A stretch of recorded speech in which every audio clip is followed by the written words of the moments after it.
Konnichiwa everyone, it's Dan from JaDan.co.uk and today I'm talking about materials for JLPT N5.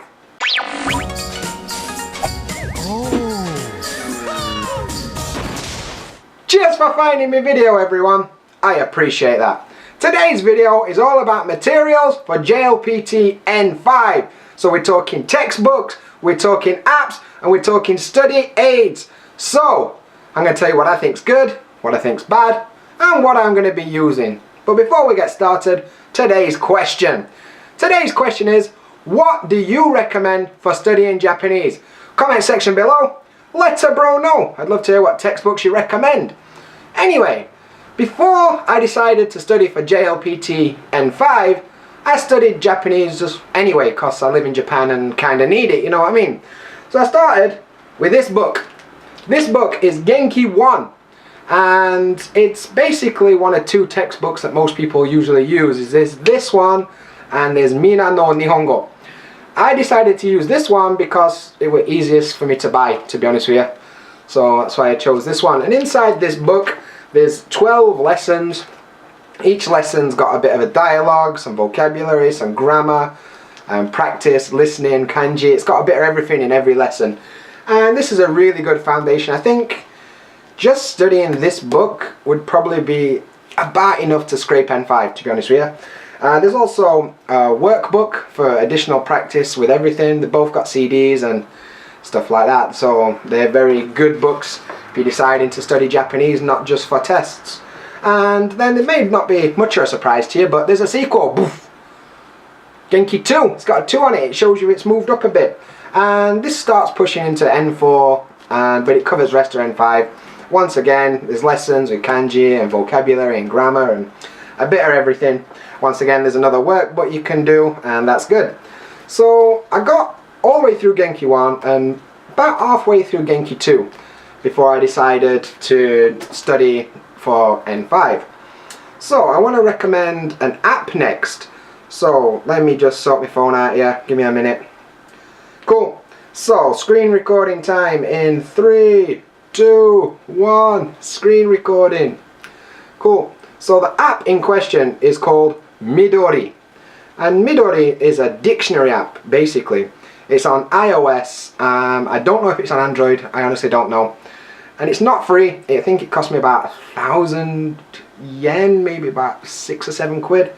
I don't really know. It cost me some money. That's all I can tell you. So first of all, it's a dictionary app. I can search hello. And you know, it'll tell me how to say hello. That's cool. But the important thing is the lists. So if I click lists at the bottom, I get a bunch of lists. And I can select words by JLPT level. I can select N5, and there's all the vocabulary there for JLPT N5. In terms of practicing, I can do a flashcard thing at the top, and every day I do this on the train, I get some flashcards and stuff. Cool. Can also do the same thing for kanji by JLPT N5 level, and there's all the kanji there. So let's pick a kanji, this one. So this is the kanji for takai, expensive, tall, and ko is also how you say it. But let's say I don't know how to write this kanji. I can click here and it brings up this little video showing me the stroke order and how to actually write this kanji. So I think that's pretty useful if you're completely new to kanji and you don't know what's up, because it can be a bit daunting. And to actually practice, I can, if I click the right button anyway, I can do flashcards with this too. So even though I've done it today, it'll show east and I can draw east, and the east looks like this and it shows me how to say it. So yeah, I think it's a really good app. Not only just for practicing kanji and vocabulary, I think it's really good to have on your phone anyway. If you're studying Japanese, it's good for looking at words you don't know. It seems pretty comprehensive. So Midori app, recommended. Next, I mean, I was using all that stuff before I decided to study JLPT N5. I also looked at other books like Japanese for Busy People and Japanese from Zero, and all the books that are out there I've kind of used because I've got a problem. In my brain, buying a book means I understand what's in that book even though I haven't read it. So I used to buy a lot of books and never read them. I didn't really like the other two for me personally. I mean, they're cool, but for me, it weren't for me. So anyway, now I decided to study JLPT N5. I needed to get a book specifically for JLPT N5. So I went out and bought Try N5. And this is a book that's basically designed exclusively for the JLPT N5 test. And it's made up of a few lessons. It's got grammar points. Don't really focus on vocabulary, it's mainly on grammar. And it's got a CD for listening, practice, and each grammar point's got some practice and some examples, which is cool. And then at the end of each chapter there's like a review questions, and the review questions are set out exactly the same as the JLPT test itself, so you get used to like how the questions look and sort of tricks they'll try and stuff. So yeah, I think this book's pretty cool. I'm about halfway through. I know most of what I've studied already, but it's a good refresher, so I think that's pretty good. The book that I recommend the most, and the book that's been recommended to me the most by actually quite a few people, is this one. So this is Shinny Hong 500 mon, which means 500 questions in Japanese. It's for N4 and N5 levels. I mean, I only need N5 right now. In the future I'm going to need N4, so you know, YOLO innit, may as well do both. And it's broken into 3 sections. You've got like a kanji reading, you've got a vocabulary question, and you've got a grammar question. So on any page that we turn to, let's look at this one. So at the top one here, you've got reading question. So we've got this hiragana. It's like choose the correct kanji for ikai, which is number 2 by the way. And then the second question on the page is insert the correct vocabulary into this thing here. And so it's number 2 again, kakarimasu.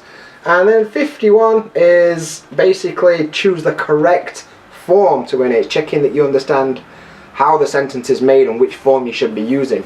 So you give your answers, and on the next page you've got the correct answers. There you go, and you can check yourself. And at the end of every 7 days, because you're supposed to do it like a bit every day, at the end of 7 days there's a full little test that you should do, and then you check your progress as you go along. So I think this book's really good. It's small, so I can take it with me everywhere. It doesn't just cover N5, it's also useful for N4. There's lots of stuff I don't know. In the answers it also gives you stuff that you shouldn't say or other ways to say it too. So it's really useful book. I'd highly recommend that one. And the last book I'm going to recommend today is this one. And this book is basically just mock tests for N5. There's 2 full mock tests with listening sections, and basically it's exactly the same as the test you're going to take. And yeah, there's no instruction here. It's literally just 2 tests. So, but I'm going to use that to practice before I do test and see where my level is. I'll probably do one about a month before I take the test and one just before, so I can see where I stand. So they're the books that I recommend for JLPT N5 or studying Japanese in general. If you're wanting to buy one of these books, description box below, there's links on Amazon and you can buy them from there. That would be awesome. But yeah, that's it for today's video. I appreciate you watching as always. If you are thinking about taking JLPT N5 and you enjoy these videos, give me a like, give me a thumbs up, give me whatever. Subscription, that'd be cool too. But basically that's it for today. So, as always, until next time, Jamata!